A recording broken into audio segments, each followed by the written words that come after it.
porque dejaba definitivamente, dice él, de disfrutarse de una aventura plena en Europa como era Andalucía, ¿no? Sin embargo, bueno, pues todo esto ocurrirá. Todo se transformará progresivamente, aunque el siglo XIX en muchas zonas quedará intacta. Decirles que a pesar del ferrocarril seguirán las rutas de mulas escogidas por los extranjeros, que a los extranjeros quienes les acompañarán realmente van a ser nombres como el de caprichosa, sultana, fea, gitana, que son los nombres de las mulas que les están sonando constantemente en los oídos con los arrieros dándole a las mulas, que son sus auténticas compañeras de viaje, con el paisaje agreste todavía en el XIX en muchísimas rutas de la serranía. Y decirle también otra cosa, que con el ferrocarril, como decía Gautier, no solo va a desaparecer una forma de vida, sino que también va a desaparecer las visitas a algunas zonas de Andalucía y los viajes a algunas zonas de Andalucía, las llegadas. Y también se van a reforzar otros, con la aparición del ferrocarril. Les digo, por ejemplo, y ya concluyo, esta imagen que tienen aquí, por ejemplo, es una de las rutas que se reforzará con la llegada de viajeros, que será la ruta en barco desde Sevilla hasta Sanlúcar, el vapor que conducía hasta allí. Y de esto se van a encargar los viajeros del 18. Townshend, que es uno de los más leídos en el 18 a finales, que es uno de los referentes de José María Blanco White, el sevillano, te dice y te habla de ese recorrido donde le pasan también cosas, les roban, en fin, su aventura en el barco es muy particular. Y sobre todo José María Blanco White, exiliado por Liberal en España, uno de los doceañistas constitucionales exiliados en Londres y que escribirá desde allí y editará sus cartas de España. Él hace una descripción de su Sevilla, la que no para de hablar en sus recuerdos, y hará una descripción en una de sus cartas maravillosas de lo que era este viaje y se convertirá para los ingleses en uno de los referentes de las rutas a realizar. Después vendrá, bueno, le voy a leer, si tengo un segundo, les voy a leer, bueno, pues le voy a leer la impresión de Gautier en el viaje primero de Sevilla, que hace este recorrido. Dice, en 1840, Sevilla empezaba ya a desaparecer de nuestra vista, pero por un magnífico efecto de óptica, a medida que los tejados de la ciudad parecían hundirse en la tierra para confundirse con las líneas horizontales de la lejanía, la catedral parecía crecer y tomaba proporciones enormes, como un elefante de pie en medio de un rebaño de ovejas tumbadas. Solo entonces es cuando comprendí bien toda su inmensidad. Esto es una vista muy interesante porque muchos les impresiona la catedral, pero cuando ya se están yendo de Sevilla, porque la ciudad es muy plana, entonces cuando el río cogía uno de sus naturales curvaturas, ¿no?, sus caminos, de golpe la ciudad volvía a aparecer si se veía la catedral.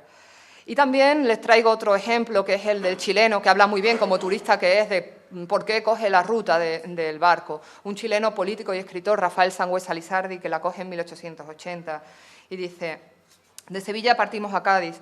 2 vías se nos presentaban para hacer esta nueva jornada, la línea férrea y el Guadalquivir. Por este se marchan de ordinario los turistas que no quieren conocer Jerez ni tienen interés en ver las bodegas. Te dice, cogen el ferrocarril y van a Cádiz directo. Pero quienes queremos hacer estas paradas, dice, se marchan también los que sienten arder el pecho, la llama de la pasión que enciende en Sevilla. Dice, cogen el barco quienes gustan que el adiós, quizás de eterna despedida, tenga oportunidad de reiterarse con motivo de cada detalle que se pierde en la bruma y en la distancia, con motivo de cada uno de los recodos que forman el río y desde los cuales se presenta la coquetona ciudad, cual apasionada dama que, con el aliento cargado de suspiros y preñados de lágrimas, los hermosos ojos, corresponde con tiernísimo afán las demostraciones de su amante que se aleja y prolonga. Un balcón, ya desde una cima, ya desde un otero. Sigue siendo un camino hermoso, lento, pausado, que ofrece el río como camino en su fluir. De igual forma, otros van a desaparecer, y este es el ejemplo último.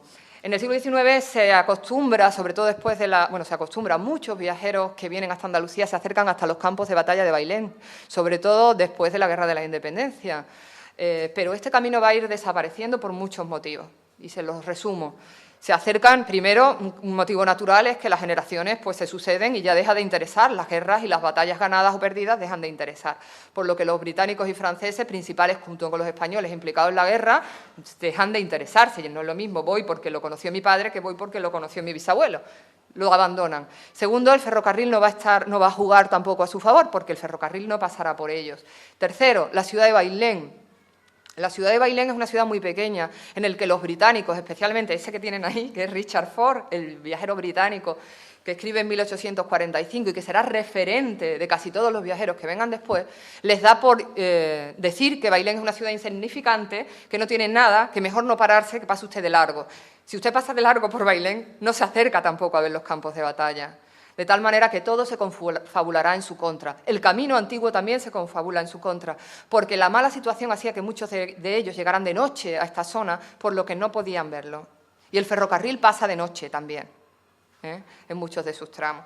De esa forma, muchos caminos, yo solo le he traído algunos ejemplos, muchas rutas habituales se pierden.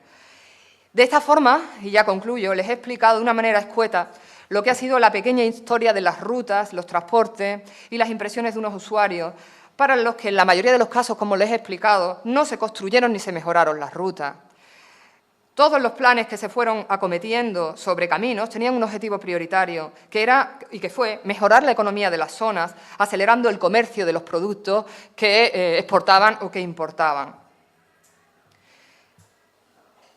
Sin embargo, a pesar de todo, entre los vagones de mercancías que iban enlazándose unos con otros, incluso con el ferrocarril, se iban enlazando otros dentro de esos vagones encargados de transporte comercial, repletos de viajeros, que poco a poco se van a ir mejorando y van a ir mejorando estos viajeros la economía de la zona.